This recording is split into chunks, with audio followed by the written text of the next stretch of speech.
Hi అండి. ఈరోజు పొడుపు కథ ప్రశ్న. అన్నం పెడితే ఎగురదు, పెట్టకపోతే ఎగురుతుంది. ఏమిటది? ప్రశ్న మరొకసారి అండి. అన్నం పెడితే ఎగురదు, పెట్టకపోతే ఎగురుతుంది. ఏమిటది? తెలిస్తే కమెంట్ సెక్షన్లో తప్పకుండా కమెంట్ చేయండి ఫ్రెండ్స్. ప్రతి ప్రశ్నకు ఆన్సర్ చేసిన ప్రతి ఒక్కరికి నా కృతజ్ఞతలు. హాయ్ అండి, నమస్తే. నేను Jhansi. Welcome to our channel Jhansi cooking gardening vlogs. ఎలా ఉన్నారండి? అందరూ బాగున్నారా? నేనైతే చాలా బాగున్నాను. మీరు కూడా చాలా బాగుండాలని మనస్ఫూర్తిగా కోరుకుంటున్నాను. అన్ని యూస్ఫుల్ టిప్స్ ఏనండి. వీడియోని ఎక్కడ కూడా స్కిప్ చేయకుండా చివరి వరకు చూసి వీడియో నచ్చితే చిన్న లైక్ చేయండి ఫ్రెండ్స్. మీరు ఇచ్చే చిన్న లైక్ నాకు సపోర్టింగ్గా ఉంటుంది, మరికొంతమందికి రీచ్ అవుతుంది. కాబట్టి ప్లీజ్ అండి తప్పకుండా లైక్ చేయడం మర్చిపోకండి ఫ్రెండ్స్. ఈరోజు పెళ్లి రోజు, పుట్టినరోజు జరుపుకున్న ప్రతి ఒక్కరికి కూడా హార్ట్ఫుల్ కంగ్రాట్స్ అండి. Many more happy days of the day. ఎలాంటి పెళ్లి రోజులు, పుట్టినరోజులు ఎన్నో జరుపుకోవాలని మనస్ఫూర్తిగా కోరుకుంటున్నాను. ఈరోజు అన్నీ కూడా అద్భుతమైన టిప్స్ అండి. వీడియోని ఎక్కడ కూడా స్కిప్ చేయకుండా చివరి వరకు చూడండి. ఇంకా లేట్ చేయకుండా వీడియోలోకి అయితే వెళ్ళిపోదాం. ఇంకా ఫస్ట్ టిప్ని అయితే తెలుసుకుందాం. ఏదైనా ఒక బౌల్ తీసుకొని దానిలో అయితే బాగా మాగిన అరటిపండుని అయితే తీసుకోవాలండి. ఇలాగ ముక్కలుగా కట్ చేసుకొని దానిలో కొంచెం అయితే పసుపు వేసుకోవాలి. దీనిలో కాచిని పాలు ఉంటాయి కదండి, కాచి చల్లార్చిన పాలని ఇలాగా కొంచెం వేసుకుంటూ ఇలా పేస్ట్ లాగా తయారు చేసుకోవాలి. ఇది చాలా బాగా హెల్ప్ అవుతుందండి. ఇలా మనకి ఫేస్ పైన మనకి ఇలాగ అప్లై చేసేసుకున్నాం అనుకోండి, మొటిమలు కానీ మచ్చలు కానీ లేకుండా ఉంటాయి. ఇంకా సెకండ్ టిప్ని అయితే తెలుసుకుందాం. ఏదైనా ఒక బౌల్ తీసుకొని దానిలో అయితే కొంచెం పౌడర్ వేసుకోవాలండి. ఇలా కొంచెం పౌడర్ వేసుకున్న తర్వాత దీంట్లో కొంచెం పసుపు అయితే వేసుకోవాలి. ఇలా కొంచెం పసుపు వేసుకొని బేకింగ్ పౌడర్ ఉంటుంది కదండి, కుకింగ్ సోడా అంటారు దాన్ని, బేకింగ్ పౌడర్ తీసుకుని ఈ మూడు కూడా బాగా ఇలాగా కలుపుకోవాలండి. ఇలా బాగా కలిపిన ఈ మిశ్రమాన్ని మనం ఇల్లు ఉడ్చుకునే చీపురు అయితే ఉంటుంది కదండి, ఆ చీపురు పైన ఇలాగా ఈ పౌడర్ని చల్లేసామనుకోండి, వీటిపై ఉన్నటువంటి క్రిములు కానీ డస్ట్ కానీ బ్యాక్టీరియా కూడా, మనకు తెలియని బ్యాక్టీరియా కూడా చీపురులో ఉంటుంది కదండి. మనం ఇలాగ ఊడ్చేసి పక్కన పెట్టేస్తూ ఉంటాము. చీపురులో మనకు తెలియని క్రిములు కానీ బ్యాక్టీరియా కానీ ఇలా ఫామ్ అవుతూ ఉంటుంది కదండి. ఇలా ఈ మూడు కలిపిన ఈ మిశ్రమాన్ని చీపురు పైన ఇలా వేసామనుకోండి, దీనిపైన డస్ట్ కానీ బ్యాక్టీరియా కానీ క్రిములు కానీ అన్నీ తొలగిపోతాయండి. ఈ విధంగా 1 మంత్కి ఒకసారైనా ఇలా వేసుకున్నాం అనుకోండి, చీపురు పైన ఉన్నటువంటి క్రిములు కానీ డస్ట్ కానీ బ్యాక్టీరియా కూడా అంతా కూడా తొలగిపోతాయండి. సో యూజ్ అవుతుంది అనుకుంటే ట్రై చేయండి. టిప్ అయితే చాలా బాగా వర్క్ అవుతుంది. నెక్స్ట్ టిప్ని తెలుసుకునే ముందు చిన్న రిక్వెస్ట్ అండి. మన ఛానల్ ఎవరైనా ఫస్ట్ టైం చూస్తున్నట్లయితే ప్లీజ్ అండి తప్పకుండా ప్రీవియస్ వీడియో చూసి మీకు నచ్చితేనే ఛానల్ని సబ్స్క్రైబ్ చేసుకోండి. కిచెన్ సింక్ ఒక్కొక్కసారి మనం ఎంత క్లీన్ చేసినా బ్యాడ్ స్మెల్ వచ్చేస్తూ ఉంటుంది కదండి. ఇలా కొంచెం ఫేస్ పౌడర్ అప్లై చేసాం అనుకోండి, హోల్స్ దగ్గర బ్యాడ్ స్మెల్ లేకుండా మంచి స్మెల్ వస్తుంది. సో యూజ్ అవుతుంది అనుకుంటే ట్రై చేయండి. ఇంకా నెక్స్ట్ టిప్ని అయితే తెలుసుకుందాం. Tip number 4. ఎండిపోయిన నిమ్మకాయలు అయితే మన ఇంట్లో ఉంటూ ఉంటాయి కదండి, వాటిని పడేస్తూ ఉంటాము. వాటిని పడేయకుండా వీటిని కూడా చక్కగా యూజ్ చేసుకోవచ్చండి. ఇలా నిమ్మకాయలు ఎక్కువగా తెచ్చుకున్నప్పుడు ఒక్కొక్కసారి పండిపోయి ఇలా ఎండిపోయినట్లుగా అయిపోతూ ఉంటాయి కదండి, వాటిని పడేయకుండా చాలా బాగా యూజ్ చేసుకోవచ్చు. ఇలా నిమ్మకాయని ఇలా కట్ చేసేసుకొని దీనిపైన 1 స్పూన్ సాల్ట్, 1 అర టీ స్పూను బేకింగ్ పౌడర్ వేసుకొని ఇలా మొత్తం కూడా ఈ 2 బద్దలకి అప్లై చేయాలండి. ఇది చాలా బాగా వర్క్ అవుతుంది. మన కిచెన్ సింక్లో ఇలా ట్యాప్స్ అయితే ఉంటాయి కదండి, ఆ ట్యాప్స్ వెనకాల బాగా డస్ట్ కానీ మరకలు కానీ ఇలా పాకుడు కానీ వచ్చేస్తూ ఉంటాయి కదండి. మనం ఎంత క్లీన్ చేసినా కూడా ఇవి క్లీన్ అవ్వవు కదండి. ఈ విధంగా ట్రై చేయండి. ఈ టిప్ అయితే చాలా బాగా వర్క్ అవుతుంది. ఇలాగ నిమ్మబద్ద పైన కొంచెం సాల్ట్, బేకింగ్ పౌడర్ వేసాం కదండి, చాలా బాగా వర్క్ అవుతుంది. ఇలాగా కొంచెం సేపు ఒక 5 మినిట్స్ మాత్రం ఇలా రఫ్ చేసి ఒక 5 మినిట్స్ అలా ఉంచేసి తర్వాత వాటర్తో క్లీన్ చేస్తే చక్కగా మనకి ట్యాప్స్ కూడా మెరిసిపోతాయండి. ఇలా టైల్స్ వెనక సైడ్ కూడా తెల్లగా మరకలు పడిపోయి డస్ట్గా ఉన్నట్లుగా ఉన్నాయి కదండి, అవి కూడా ఏమీ ఉండవండి. ఇలా ట్రై చేయండి. టిప్ అయితే చాలా బాగా వర్క్ అవుతుంది. ఇలా రఫ్ చేసి ఒక 5 మినిట్స్ మాత్రం అలా ఉంచేసి 5 మినిట్స్ తర్వాత ఇలా వాటర్తో క్లీన్ చేస్తే ఈ ట్యాప్స్ చక్కగా మెరిసిపోతాయండి. మనం పడేసే వాటితో చాలా ఈజీగా, ఎటువంటి లిక్విడ్స్తో పని లేకుండా చాలా ఈజీగా సింపుల్గా ఇలా మరకలను అయితే తొలగించుకోవచ్చు. ఇలా ట్యాప్స్ కూడా చక్కగా చూడండి, ఇప్పుడు మీ ముందే లైవ్లోనే చూపిస్తున్నాను. ఇలా వాటర్తో క్లీన్ చేసిన తర్వాత చూడండి, ట్యాప్ అయితే చక్కగా మెరిసిపోతుంది. ఈ విధంగా పడేసే నిమ్మ తొక్కలతో చాలా చక్కగా ఇలాగ క్లీన్ చేసుకోవచ్చండి. సో యూజ్ అవుతుంది అనుకుంటే తప్పకుండా ట్రై చేయండి. టిప్ అయితే చాలా బాగా వర్క్ అవుతుంది. Tip number 5. బొద్దింకలతో బల్లులతో చాలా విసుకుపోతూ ఉంటాం కదండి. మనం నైట్ గిన్నెలు కడిగేయకుండా అలానే కిచెన్ సింక్లో పెట్టేస్తూ ఉంటాం కదండి. ఒక్కొక్క టైంలో వాటి దగ్గరికి ఎక్కువగా బొద్దింకలు బల్లులు వచ్చేస్తూ ఉంటాయి కదండి. అలా లేకుండా ఉండాలి అంటే ఇలా ట్రై చేయండి.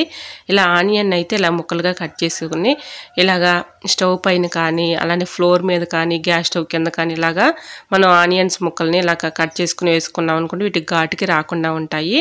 ఇంకా నెక్స్ట్ వచ్చేసి కర్పూరం బిళ్ళలు అయితే ఉంటాయి కదండి, అక్కడొకటి ఇలా వేసేసుకున్నాం అనుకోండి, వీటికి ఘాటుకు కూడా అవి రాకుండా ఉంటాయండి. ఇంకా థర్డ్ ఏంటంటే థర్డ్ టిప్పు, ఇలా ఏదైనా ఒక బౌల్ తీసుకొని దాంట్లో ఇలాగా కాటన్ వేసుకొని కాటన్ పైన కొంచెం డెటాల్ అయితే వేసుకొని ఇలా డిప్ చేసుకొని గ్యాస్ స్టవ్ పైన కానీ అలానే ఫ్లోర్ మీద కానీ అలానే కిచెన్ సింక్లో కానీ అవి ఎక్కడైతే వస్తున్నాయో ఆ ప్లేసుల్లో ఇలాగా కాటన్ పైన కొంచెం డెటాల్ అయితే వేసేసి అలా పెట్టుకున్నాం అనుకోండి, వీటికి ఘాటుకి కానీ స్మెల్కి కానీ బొద్దింకలు కానీ బల్లులు కానీ పురుగులు కానీ చిన్న చిన్న చీమలు కానీ ఏమీ కూడా రాకుండా ఉంటాయండి. ఇలా ట్రై చేసి చూడండి, టిప్ అయితే చాలా బాగా వర్క్ అవుతుంది.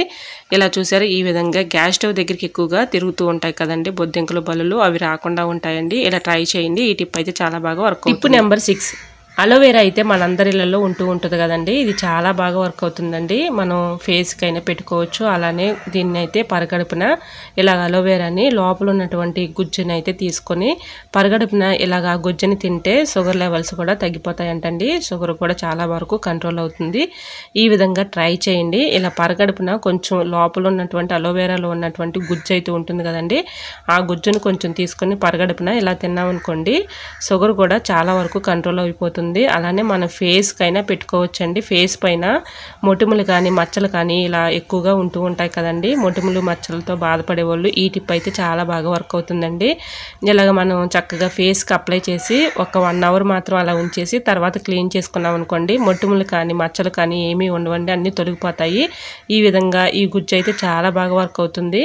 అలానే మనం తలస్నానం చేసి ఒక 1 అవర్ ముందు కొంచెం కొబ్బరి నూనె అలానే ఈ గుజ్జుని కలిపేసి బాగా మిక్సింగ్ చేసేసి తలకి పట్టించామనుకోండి, తలలో డాండ్రఫ్ ఉండదండి, మన హెయిర్స్ కూడా మంచి బ్లాక్ కలర్లో ఉంటాయి, షైనింగ్గా ఉంటాయి. సో యూజ్ అవుతుంది అనుకుంటే ట్రై చేయండి. ఈ టిప్ అయితే చాలా బాగా వర్క్ అవుతుంది. ఇలా అయితే నేను ఫేస్కి మీకు అప్లై చేసి చూపిస్తున్నాను చూడండి. నేను ఇలా స్నానం చేసే ఒక 1 అవర్ ముందు ఇలా ఫేస్కి రోజు కూడా అప్లై చేసుకుంటానండి, చాలా బాగా వర్క్ అవుతుంది. ఫేస్ కూడా మంచిగా చక్కగా మనకి స్మూత్గా ఉంటుంది, పైన మచ్చలు కానీ మొటిమలు కానీ ఏమీ ఉండవండి. కళ్ళ కింద బ్లాక్ షేడ్ లాగా నల్లగా ఉంటుంది కదండి, అటువంటి మచ్చలు కూడా పోతాయండి. ఇలా ట్రై చేయండి, టిప్ అయితే చాలా బాగా వర్క్ అవుతుంది. ఇలాగ పొయ్యి మీద కొంచెం అయితే అలోవెరాని హీట్ చేసుకొని ఇలా కొంచెం చేతి పైన మనకి ఒక్కొక్కసారి అనుకోకుండా చిన్న చిన్న పొక్కులు లాంటివి వస్తూ ఉంటాయి కదండి, పొక్కులు కానీ గెడ్డలు కానీ, అలాగా అలోవెరాని కొంచెం ఇలా చేతి పైన ఆ పొక్కు పైన కానీ గెడ్డల పైన కానీ ఇలా కాపుకున్నాం అనుకోండి, పెయిన్స్ కూడా త్వరగా తగ్గిపోతాయి. మెడిసిన్తో పని లేకుండా ఇలా ట్రై చేసి చూడండి, టిప్ అయితే చాలా బాగా వర్క్ అవుతుంది. ఇలాగా మనం చక్కగా అలోవెరాని హీట్ చేసుకొని ఇలాగా గెడ్డల పైన పెట్టుకున్నాం అనుకోండి, పెయిన్స్ అనేవి ఉన్నా కూడా తగ్గిపోతాయి. ఇలా ట్రై చేయండి, టిప్ అయితే చాలా బాగా వర్క్ అవుతుంది. నెంబర్ 7, ఆనియన్స్ అయితే మనం ఎక్కువ మొత్తంలో తెచ్చుకున్నప్పుడు ఇలా స్టోర్ చేసుకుంటూ ఉంటాం కదండి, ఇలా ట్రైల్లో స్టోర్ చేసుకునే ముందు అడుగున ఇలా పేపర్ వేసేసుకొని ఆనియన్స్ వేసుకొని దాని పక్కన కొంచెం కొంచెంగా ఇలా పేపర్ని అయితే రోల్ చేసేసుకొని అక్కడక్కడ పెట్టేసుకున్నాం అనుకోండి, ఆనియన్స్ పాడవకుండా ఎక్కువ రోజు స్టోర్ ఉంటాయి. సో యూజ్ అవుతుంది అనుకుంటే ట్రై చేయండి. ఇంకా నెక్స్ట్ టిప్ అయితే తెలుసుకుందాం. కుక్కర్లో ఇలా గాజు పెట్టడం వల్ల యూజ్ ఏంటంటే చాలా బాగా వర్క్ అవుతుందండి. ఇలాగ మనం గ్రైండర్ అయితే ఒక్కొక్కసారి ఎక్కువగా పిండి వేయాలి అనుకున్నప్పుడు ఎక్కువగా ఈ గ్రైండర్లో వేస్తూ ఉంటాం కదండి, ఎక్కువగా యూజ్ చేసుకోకపోతే ఇది పక్కన పెట్టేస్తూ ఉంటాము. ఒక్కొక్కసారి మనం పిండి వేసుకున్నప్పుడు ఇలా క్లీన్ చేసేసుకొని ఇలా పెట్టుకుంటూ ఉంటాం కదండి, ఇలా ఈ రాళ్ళు అయితే కింద కానేటట్లుగా ఉంచుకోకూడదండి. ఇలా గ్రైండర్ అయితే రిపేర్ అనేది వస్తూ ఉంటుంది. ఇలాగా మనం గాజు పెట్టే అంత గ్యాప్ అయినా ఇలా సంద అయితే ఉంచుకోవాలండి. దీనికి ఈ రాయి అనేది ఈ పక్కకి టచ్ అవ్వకూడదండి. ఈ విధంగా గాజు పెట్టే అంత గ్యాప్ అయినా ఇలా సంద అయితే ఉంచుకోవాలండి. ఈ విధంగా మనం ఉంచుకున్నాం అనుకోండి, గ్రైండర్ మనకి జన్మలో రిపేర్ అనేది రాదండి. మనకి ఒకవేళ సందు లేదు గ్యాప్ లేదు అనుకున్నప్పుడు ఇక్కడ అడ్జస్ట్ చేసుకునే బటన్ అయితే ఉంటుంది కదండి పైన, ఇలా అడ్జస్ట్ చేసుకోవచ్చు. ఇలా మనం గ్యాప్ని అయితే ఉంచుకోవాలండి. ఇలా రాళ్ళు గ్యాప్ లేకుండా పెట్టుకున్నాం అనుకోండి, గ్రైండర్ త్వరగా పాడైపోతుంది. కాబట్టి ఇలా ట్రై చేయండి, ఈ టిప్ అయితే చాలా బాగా వర్క్ అవుతుంది. సో యూజ్ అవుతుంది అనుకుంటే ట్రై చేయండి. ఐ హోప్ ఈ టిప్స్ అన్ని మీకు నచ్చాయి అనుకుంటున్నా. నచ్చితే మాత్రం ప్లీజ్ అండి వీడియో లైక్ చేసి మీ ఫ్రెండ్స్ అండ్ రిలేటివ్స్ షేర్ చేయండి. ఫస్ట్ టైం మన ఛానల్ ఎవరైనా చూస్తుంటే ప్లీజ్ అండి ప్రీవియస్ వీడియో చూసి మీకు నచ్చితేనే ఛానల్ని సబ్స్క్రైబ్ చేసుకోండి. ఇంతవరకు నా ఛానల్ ఎంతగానో సపోర్ట్ చేసి సబ్స్క్రైబ్ చేసిన ప్రతి ఒక్కరికి కూడా నా హృదయపూర్వక ధన్యవాదాలు తెలియజేసుకుంటున్నానండి. ఇలానే సపోర్ట్ చేయండి. నా ఛానల్లో ఇంకా మంచి మంచి టిప్స్ అయితే రోజు షేర్ చేస్తూ ఉంటానండి. ఈరోజు అడిగిన పొడుపు కథ క్వశ్చన్కి కూడా ఆన్సర్ తెలిస్తే తప్పకుండా కమెంట్ సెక్షన్లో కమెంట్ చేయండి ఫ్రెండ్స్. ప్రతి ప్రశ్నకు ఎంతగానో రెస్పాండ్ అయ్యి కరెక్ట్ ఆన్సర్లు పంపిస్తున్న ప్రతి ఒక్కరికి కూడా నా కృతజ్ఞతలు తెలియజేసుకుంటున్నాను. ఈరోజు మీకు టిప్స్ నచ్చాయి అనుకుంటున్నా. ఈ టిప్స్ అన్నిట్లో ఏ టిప్ అయితే మీకు బాగా నచ్చిందో తప్పకుండా కమెంట్ సెక్షన్లో కమెంట్ చేయటం మాత్రం మర్చిపోకండి. ప్లీజ్ అండి, చూస్తున్నారు కానీ లైక్ చేయట్లేదు. తప్పకుండా వీడియో చూస్తూ ఉండగానే చిన్న లైక్ చేయండి ఫ్రెండ్స్. మీరు ఇచ్చే చిన్న లైక్ నాకు సపోర్టింగ్గా ఉంటుంది, మరికొంతమందికి రీచ్ అవుతుంది కాబట్టి ప్లీజ్ అండి లైక్ చేయటం మాత్రం మర్చిపోకండి ఫ్రెండ్స్. ఓకేనండి, మరికొన్ని టిప్స్తో మళ్ళీ మీ ముందుకు వచ్చేస్తానండి. అంతవరకు బాయ్. అందరూ బాగుండాలి, అందులో నేను ఉండాలని ఆశిస్తూ నేను మీ ఝాన్సీ. Thanks for watching.